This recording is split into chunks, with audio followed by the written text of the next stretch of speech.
ఎవరైనా ఇంట్లోనే chicken fry గ్రేవీగా try చేయాలంటే ఇలా ట్రై చేయండి. టేస్ట్ అయితే చాలానే బావుంటది. అలాగే ఎవరైనా కొత్తగా చూస్తున్నట్టయితే ఫాలో చేసుకోవడం మాత్రం అస్సలు మర్చిపోవద్దే.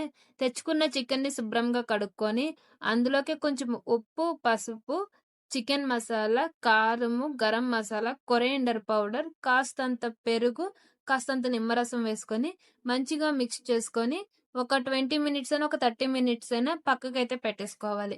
ఒక 2 చిన్న ఉల్లిపాయలు, 2 పచ్చిమిరపకాయలు కట్ చేసుకొని పక్కకు పెట్టుకొని, ఒక కడాయి తీసుకొని అందులోకి ఆయిల్ అన్నది వేసుకోవాలి. ఆయిల్ హీట్ అయిన తర్వాత మనం కట్ చేసుకొని పెట్టుకున్న ఆనియన్స్ కూడా వేసేసుకొని, కాస్తంత గోల్డెన్ బ్రౌన్ వచ్చాక అల్లం వెల్లుల్లి పేస్ట్ వేసుకోవాలి. నేను అల్లం వెల్లుల్లి పేస్ట్ చికెన్‌లో వేయలేదు. అందుకనేసి కాస్త ఎక్కువ ఆనియన్స్‌లోనే వేస్తున్నాను.